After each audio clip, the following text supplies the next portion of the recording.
Bismillahirrahmanirrahim. Assalamu alaikum. Welcome to Perspective with me, Julie Ali. On this morning's show, we're going to be doing something a little different. It's a personality profile and a book review. We're talking with Professor Mthunzi Mdwaba. He has written a book. It's just been launched recently this past month, as a matter of fact. The book is entitled Demystifying the Jewel Called the ILO, a Labor of Love. And if you're wondering what the ILO is, it's the International Labour Organization. And of course, when we look at the synopsis of the book, this is what it says. It's not easy to share what the International Labour Organization is about and what makes it one of the most important institutions in the world without using jargon that completely loses most people who are not part of the environment that makes it function. In other words, these are the people who are the mandate givers, members of constituencies at national level, and therefore the intended beneficiaries of the decisions made by the ILO. And I'm kind of wondering how it relates to us here in South Africa, because my personal sense is that our labour unions ain't got the teeth they ought to have. But we'll get to that in the course of the interview. Let's first find out who this man actually is. What makes him tick?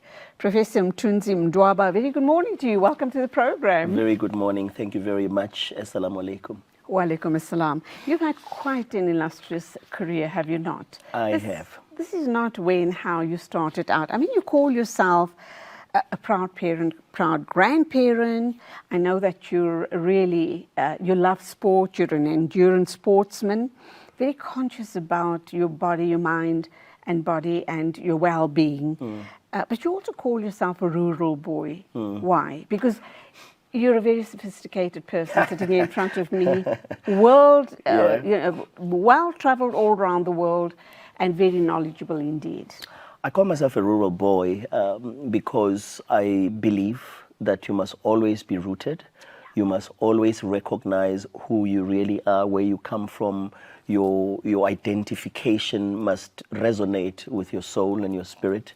And, you know, I've been home. I've seen my mother in these past few weeks more than I've seen her, I think, in many, many years, because she came for my launch on the 11th of September here in Joburg, and she spoke at the launch. Then the following weekend, I had business that took me home, and the following weekend. So I've saw my mother 3 weeks in a row. And why I mention this is because I still went there, looked around, smelt the air, and still felt very rural and like I belong there. That's who I am. And that's the beauty of our identities, isn't it? Yeah. And our roots. Yes. It's what keeps us grounded. Yes. And gives meaning to our lives. Absolutely. I'm fascinated to hear that your mom was at your launch. Yes. What did she say? You said she spoke at the launch. What did she say? I don't know if I want to repeat the things my mother said, because she revealed things that I think were a bit embarrassing in some parts. She told the people, amongst other things, that I was very naughty, which is true. And then she also told the people that at some stage she was giving me a hiding, and I ran, and when she caught up with me and was giving me the hiding, I pretended to be dead.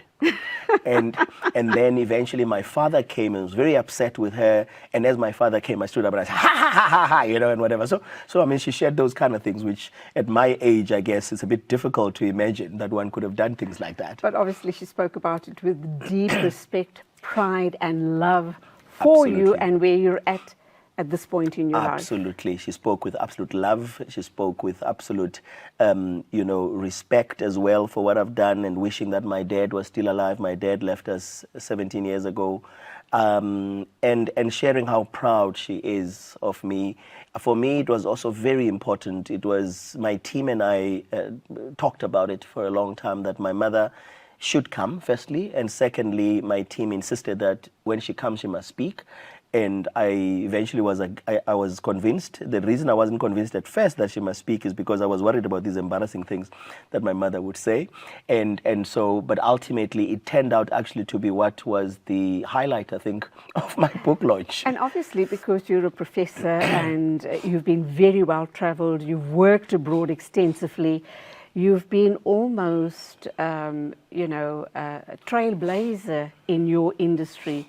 So this is what, defines who you are. And she needed to share all of that with you because it almost adds humanity to this very high-flying, high-profile human being that's been so well-traveled. Yes. Yes. And also, I think the message from there, from your mother's speech, would be that anybody who sets their goals high enough can achieve whatever they want to be. Did you imagine as you were growing up as a rural boy that this is where you'd be in life 50 years later, a professor, having written a book and traveled all around the world and have worked all around the world and made all the difference in those countries by the work that you do? You know, this question came up at the book launch, and people were insisted on getting an answer from me, and including my daughter who lives in the UK, connected via Zoom and leveraged off the same question, actually. So the simple answer really is no. I did not. I mean, it would be arrogant in the extreme to say I knew what I would be as a rural boy. I had no clue. But I think I always knew as a boy, as a young man, that there are things I wanted to do. I didn't know what those things were. My uncle, my aunt's husband, called me Tizoro as a nickname. And it was till later that I asked him, this Tizoro, where did it come from? He says, no, it came from Zorro the swordsman. And if you remember, Zorro was always on his horse fighting for the community. So he saw me as a maverick, as a person who's very rooted in the community, who fights for the community, which was kind of interesting because he named me this when I was about 12, 13 years old, right? And so fast forward to today, and I look back, my next book actually is going to be playing on this rural situation. I think the title will be something like The Rural Boy Who Could Never Be the ILO DG, a story of conspiracy and sabotage. That one will be a little bit juicy than this one. Okay. And again, it's because I am very conscious of how fortunate and blessed I've been, equally humbled, that I've done things that other people only dream about. I've done things that other people only pray for. I've done things, for example, like spending a lot of time in Qatar before the World Cup, changing the laws in Qatar. I visited myself. I didn't send other people. The Qatari were very grateful of my time there and making sure that we changed the kafala system. I've been to other countries like Guatemala where there were big strifes between the unions and the government and the business people. So the kind of things I've been able to do and places I've been able to go, I never imagined. As a rural boy, you grew up in the dark days of apartheid. Yep.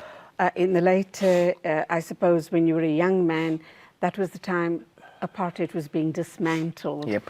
How did your growing years and your schooling, how was it impacted by the apartheid era? It's quite interesting because I always tell people that I lived for 27 years before 94, right? And I've now lived for 30 years post-94. And the pre-94, to a very large extent, and again, I mean, you'll see when you read the book that because I was very conscious of keeping the book simple, because, I mean, the title is Demystifying the ILO. I didn't want, in the process of demystifying the ILO, confuse the reader about so many of the things, because I've had a very rich life that has got so many books in it. And I mention this because one of the books I'll also be writing one day is an autobiography, because somebody reminded me of my time in the music industry, and he said, how is it you haven't written a book about your time in the music industry, the things you did, you were trailblazing there and so on, is that there's a lot of me that was impacted by my parents and my grandparents, because in spite of the dark days of apartheid, coming from the part of the world that I come from, it was strong. Place when we go to town, we used to go to Aliwal North, which is about 60 kilometers from my home. Northern Cape, am I right? No, Eastern Cape. Eastern Cape, just off the Free State, yes. Eastern Cape. And we had, of course, a door for black people and a door for white people. You know, there are things you couldn't order as a black kid and whatever you. But I was fortunate that I had a family and a grandfather that was already in business, my maternal grandfather. So it made me aware at an early age how racial discrimination is tempered with by elitist interventions. So because my grandfather was a businessman and could afford certain things, he got away with a lot that the normal black person couldn't. For example, my grandfather, my family is quite light in complexion. I'm probably I'm the darkest. And my mother, my mother, I'll tell you on the show, and you might laugh or just feel, oh my God, the dark days again. My mother's nickname is Kuli, because she looked like a coolie, like an goodness Indian. me. Yes. The C word. Coolie. Are we allowed to use it? She is coolie. Are we allowed to Till use today, she's coolie, so she can't change that, All right. unfortunately, for herself. Let's hold that thought. Let's go for our first ad break. I'm talking with Professor Mthunzi Mdwaba.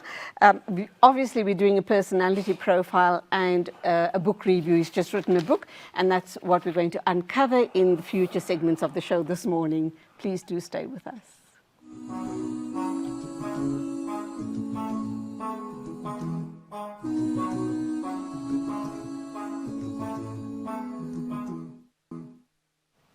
Welcome back. I'm talking with Professor Mthunzi Mdwaba.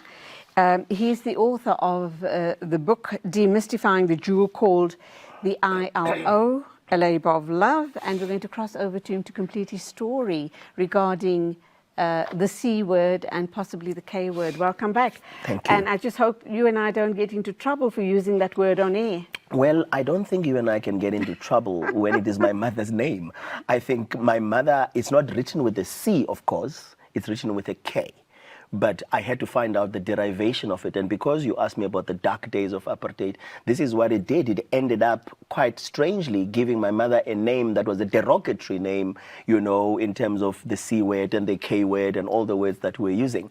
But at the same time, I also believe that the dark days, having gone through Bantu education, because that's what I did right up until matric, the first time I was able to see people of a different color than me was when I came to Wits, when I came to Johannesburg. And I had to find ways of surviving and thriving in an environment. And I cover that in the book very briefly as well as to how the bridging was done. But I do find as well that as bad as the dark days were, there was also an element that sometimes we don't talk about, that because of the blockages and because of the privileges that were taken away from us and because we were told not to go to places, we were prevented from doing that, it also made us a very creative and innovative people. Absolutely. It did.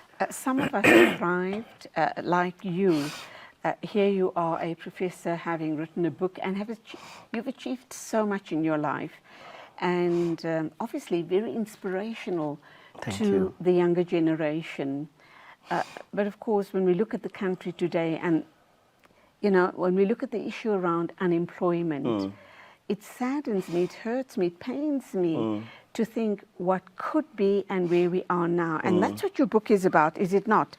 International labour organisations. I'm kind of wondering how your book and your message would serve our people and the strong message that needs to go to government. So you've written this book dealing with labour unions. Is it relevant to South Africa? Because I seem to feel that labour unions are not serving our people. When we look at the state of the nation and we look at the shenanigans going on in politics and government. You know, you've asked some very pregnant questions, and there's a lot of them, so I'm going to do the best I can to deal with them. You mentioned the youth. You know, somebody posted on LinkedIn the other day, somebody was at my book launch, who says I made her cry at the book launch. And she posted something I said. One of the things I said was, I have very deliberately and intentionally these days decided that my target audience is not my age group and higher, because I find we are very toxic. So my target audience is the youth, because they are open-minded, they've got fresh perspectives, they are looking for answers to things, they are looking to change who we are. And I think we must consciously as well try and break the chain of all the trauma that exists with us, the toxic ones. Do you believe in intergenerational trauma? I do. And how do we then serve our youth to get out of the claws of Yes. that trauma. Yeah, it's important. And like anything else, you first have to recognize, you have to realize, because then once you understand what your challenge is and what you are going through, only then can you be able to deal with it yourself. And it is even another to now go and try and help someone else to navigate it and have a transition. But one of the things that's very interesting for me that I've also noted is that when I look at the social media following that I have on X and on TikTok, about 70% of my followers are the youth.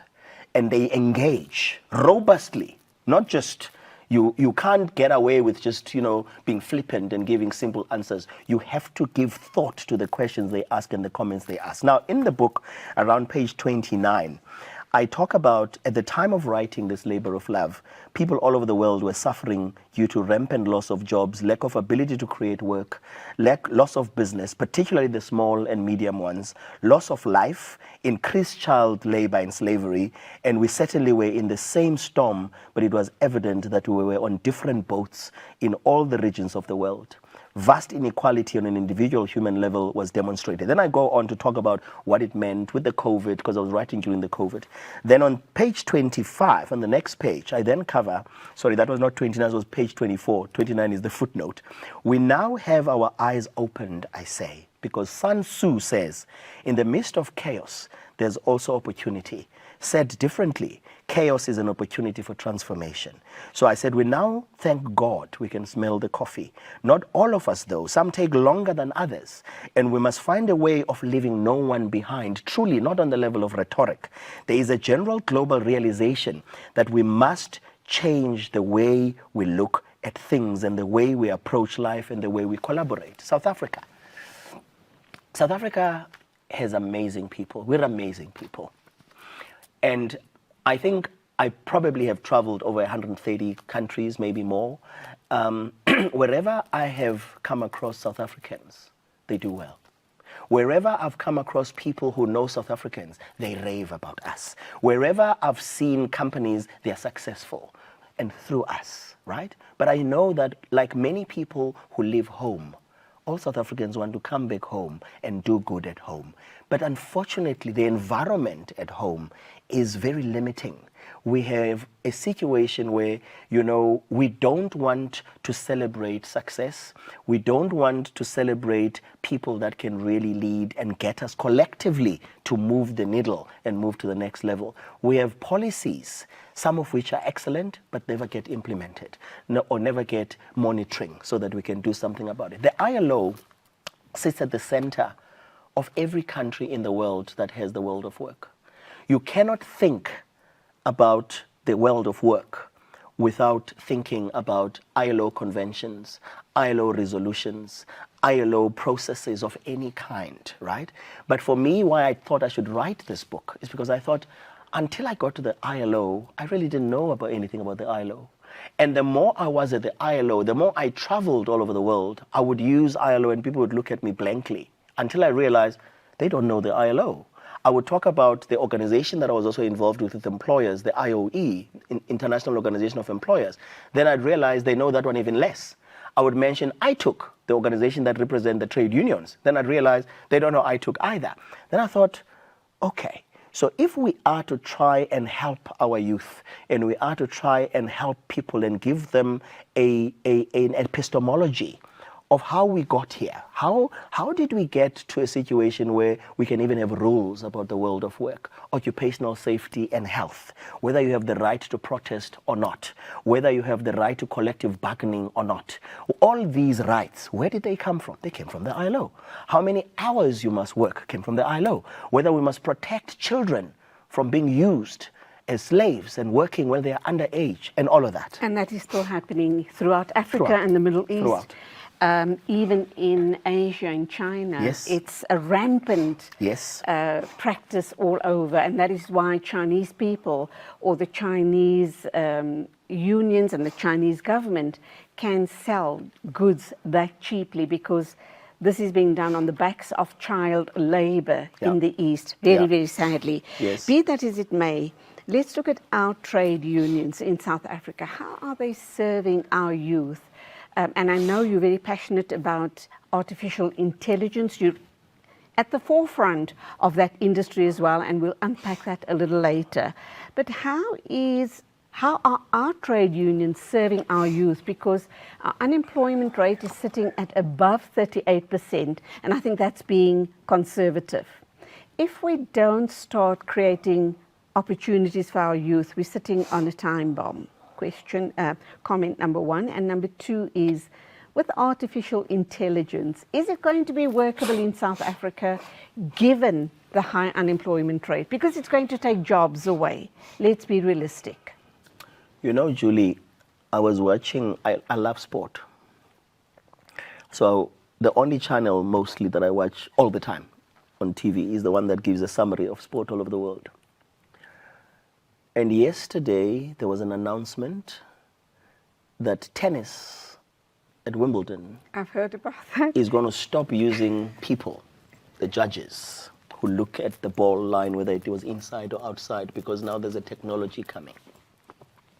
Same as happened in football, VAR. And I was horrified when I heard that. I was horrified too.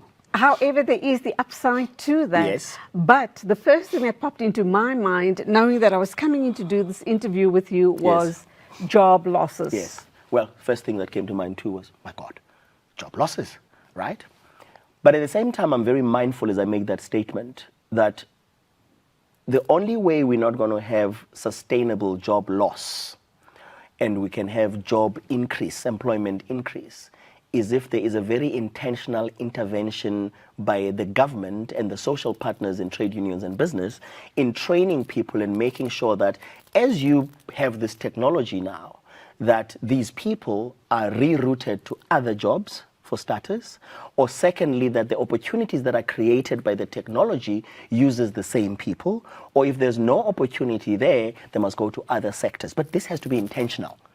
If it's not intentional, which it's not in South Africa, you're going to increasingly lose jobs all the time. So AI, technology, future of work, all these concepts are not in themselves bad concepts, because technology is always going to progress. Technology is always going to happen. It's not going to stop because we are horrified and worried.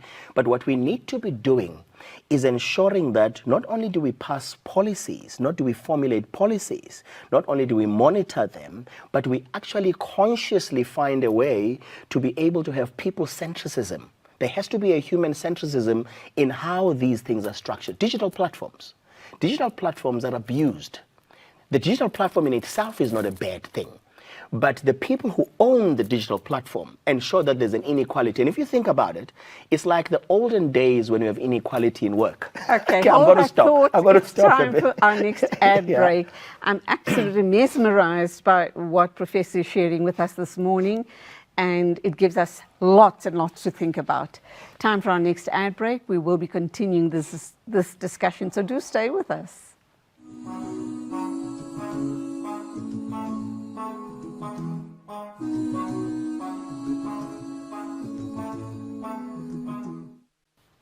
Welcome back. My guest is Professor Mthunzi Mdwaba. We are talking about his book, and that, of course, is entitled Demystifying the Jewel Called the ILO, A Labour of Love. And I'm also asking the question, how relevant are labour organisations or labour unions relevant in present-day South Africa, in current-day South Africa, given that we have probably one of the highest unemployment rates in the world? Would I be correct by saying that? Yes, you are correct. We are unfortunately known for being the highest in all negative things. Highest level of inequality, highest level of unemployment, reaching one of the highest levels in lack of competitiveness and productivity and whatever you, by any indices you look at. But I think to go back to the conversation that we're at is that our failure here is that the trade unions, I mean, they were marching a few days ago, COSATU, for me is a very hypocritical group of people, because they are part of the rulers of this country. The president of COSATU these days doesn't want to talk to me, even though she was one of the people who nominated me to be an ILO DG, purely because truth is not a good thing in this country. I cannot understand how you can have unions like COSATU, like NACTU, like FEDUSA, big unions, and yet you still have a situation where you don't have a policy on employment. Do you know that we don't have an employment policy? So when we create jobs, or we purport to create jobs, how do we create these jobs? How do we know what gaps to close? We don't have, of course, a policy on the future of work. And so how then do we deal with artificial intelligence? How is it possible to do that, right? We talk about industrialization and manufacturing, but we actually don't have a policy on industrialization. We talk about strategies, but we don't have all of these. So for me, the irony, and I think, and the hypocrisy is that there is no way we can change anything, and trade unions are losing power fast, other than the fact that they are part of the tripartite, but they are not lobbying for the right things. They are not pushing and protesting for the right things, and also making sure that people like me, and I know there's many people like me who are knowledgeable, but unfortunately cannot talk about their knowledge without being accused of arrogancy. They are people who know what it is we must do to create jobs, but as soon as you want to do that, you need to belong to a private club of certain people who want to have percentages of everything that is done to create a job. And the people that suffer increasingly all the time are the people at the bottom, the people we purport to serve, the people we say we are serving. So for me, I think we have a very structural flaw in that until trade unions realize one day that they can't continue in the old model of rhetoric. You can't continue, and you can't impress young people with rhetoric. Young people don't get impressed with what you say. They get impressed with what you do and how you do it. They are now on social media. If somebody has a problem at work, they get a quicker response if they go on social media, on X and on TikTok, and say something about that company than they do from COSATU. So why then must I join COSATU? And if you want to say you are representing me, how is it then that you are not creating a platform for all the people who are potential workers? Because trade unions by operation represent people who are employed, and they represent themselves who are office bearers to keep getting the position and hopefully go and be a minister or be an ambassador. And all those are not the reasons trade unionism was formed. Is that the reason why, as chairman of Productivity South Africa, you were unlawfully removed by the Minister of Employment and Labour? You know, thank God that he's gone, because he was useless. And he was minister. who? He was at the time? He was Minister Ngesi. And, you know, he removed me because of a contract I had entered into, which they have made sure that I'm frustrated and can never be able to realize that contract. And I'll fight for it till the end. And I don't want to focus too much on that. But it is important to know that in trying to create over 700,000 jobs and putting together an ecosystem that I tried to educate them on, and working with Productivity SA, he argued that I have a conflict of interest with Productivity SA. Guess why? Because I know the inside job of unemployment. So how can you know the insider of unemployment? Shouldn't you knowing a lot be the very reason you must participate in making sure you end it? So I was removed as the chair of Productivity SA, but I'm happy to tell you that by the time I was removed, I had brought so much awareness about productivity in the country, because it used to be completely ignored by him and many other people in this country, because in terms of competitiveness and all the concepts that work with that, we've ignored productivity in this country. And I've decided I'm going to move on, because, you know, some people, Julie, make the mistake, and I think it's because of who they are. We have a lot of incompetent people who are in positions of authority and use those positions of authority to intimidate and bully and not do what is supposed to happen. But they don't know how to. You know, it's Denzel Washington who talks about, he says, some people's spirits frustrate, and I think, and they egg other people's demons. So when you don't have a title kind of fixation, and you just want to be a human being who does things, and you implore them to do the right thing and work, and not be worried about being CEO or whatever title, whether it's a professorship or whatever. Just be the person who does things. They don't like that, because it shows them off that actually you don't need to be known to be a title bearer to do the things you do. The youth of this country that's what they need. Mthunzi, obviously this whole issue around title a title bearer ties directly into the word entitlement, does it not? Yes. Because, you know, you have the title, Yeah. so you're entitled to... So you've done it. So you've done all the work. And you're entitled for a very, very big payout. Yeah. And that is why we have the problem of cadre deployment. Yeah. We have the whole issue around, which I think is not only rife in South Africa, but probably all around the world, and you can correct me there, is the whole issue around entrepreneurship. Yeah. And you don't get into a position or a contract or whatever it might be if you don't grease my palms with silver. So Julie, that one is one, I always have to be careful with this conversation.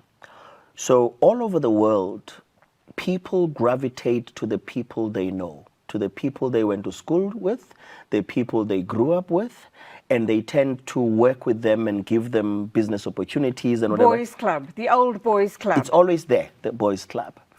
And whether it's right or wrong, we can talk about that on a different day when we've got enough time, right? But what it does differently, though, in other countries is that when you have been given the opportunity in that Boys Club, you make sure that that opportunity becomes a reality. If there's a bridge to be built, it's there. If there's a school to be built, it's there. If there's poverty to be eradicated, whatever, in whatever way, it's done. The fact that you then go with your friends and have your drinks because you've greased or whatever it's called, you know, people don't really actually pay attention because you've done that which needed to be done. Deliverables has been done. Have happened. Yeah. But at home here, we don't have delivery. Never. You have monies disappearing, but you don't see the implementation. You have monies going back to Treasury, hundreds of millions, going back to Treasury because they couldn't find a supplier or because they couldn't give it to you and I because we don't belong to the Boys Club. Or they're not going to get a hefty cut out of out of the money. Precisely. So we've got to find a way to structurally, you know, change these things. And I said to you a few seconds ago off camera that I believe that us who are in the light are finally going to make it. It's taking long. The righteous path is a long and hard one. But people in the dark now, there's a lot of, you know, examples to see that there's a lot of revelation. People are being caught, people are being discovered, but it's happening far too slow given the poverty we have, given the high levels of unemployment we have, and mostly the developing world, which includes South Africa, is the one that finds itself in the biggest strife. Because we too have allowed the developed world to impose on us the ways of how to deal with things that they know nothing about in our own environments, right? One of them, for example, is informality. Informality is the biggest opportunity in South Africa. Give me an example. I'll give you an example. So the formal world that has the Johannesburg Stock Exchange is about 30 to 35% of our economy. Yep. Right? The 60 to 65% of our economy is informal. People went to school from grannies selling fat cooks in the corner, and the corner shops we have in Lenasia, the corner shops we have in Fortsburg, we have in my rural village. Those people have been able to pay for their kids' education and to do things, but there is no conscious effort to take those people and give them the dignity and the respect that is required by making sure that they are given more space and protection in terms of their rights than they have, right? Instead, what do? And the ILO is guilty of this too, by the way, and I'm going to spend all my life dealing with it. But just to end there, we've got to go for our next ad break. Okay. And let's hold this thought. It's an important answer that I'm looking for. Regarding this informal sector, if you formalize it, it comes at a cost. Yes. And that cost may not be able to be carried by the informal sector. So I'm thinking, I'm thinking about the taxi industry. I'm thinking about all of those little spaza shops and corner shops that you're talking about. But will they be able to contain the cost of formalization? All of that and more right after the ad break. My guest is Professor Mthunzi Mdwaba. We're talking about his book and, of course, doing a personality profile in the process as well. So please do stay with us.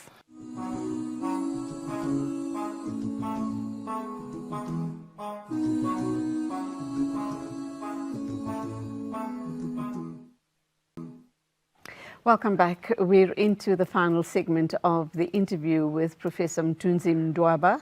We're talking about his book, we're talking about labour organisations, not only in South Africa but all around the world.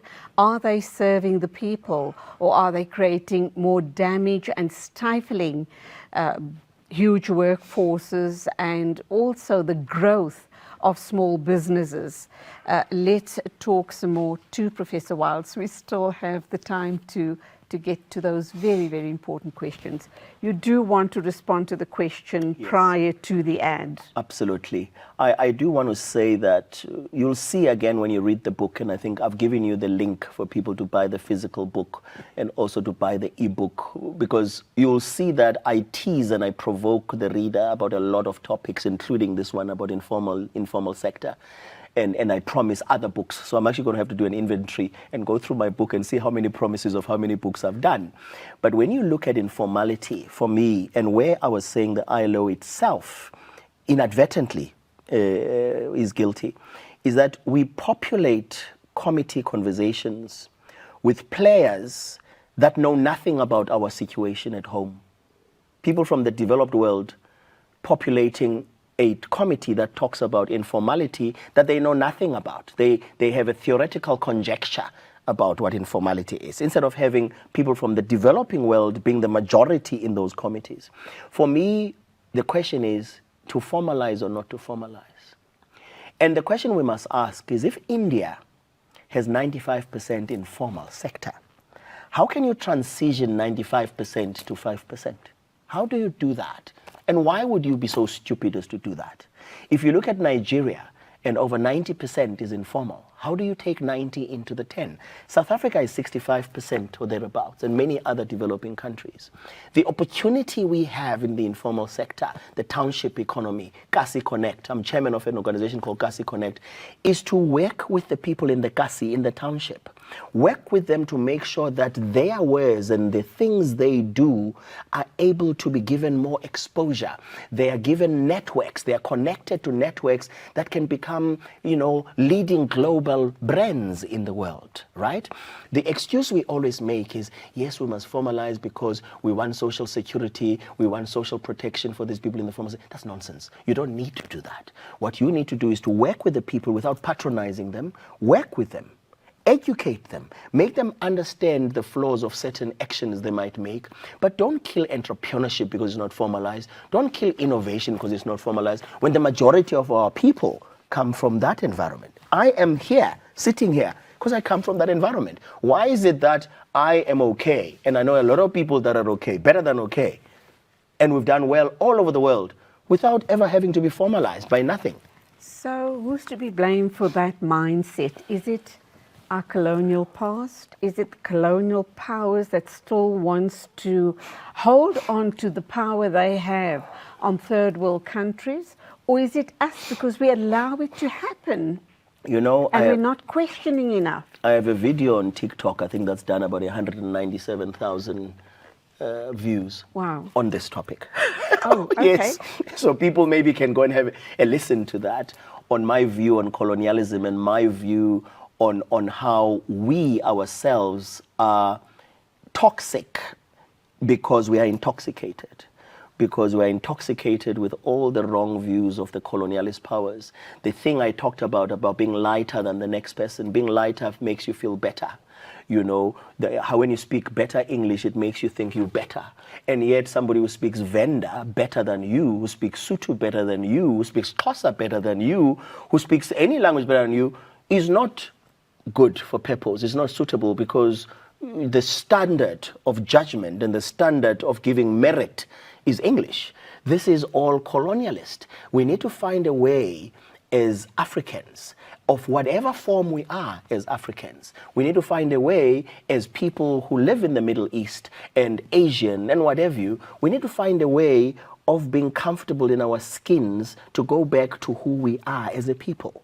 Right? It is only then that we're going to deal with these intergenerational traumas, because we are actors pretending to be things we're not. We are actors trying to be things we cannot possibly be. Our ancestors, what young people call the underground crew, They are trying to show us what is right.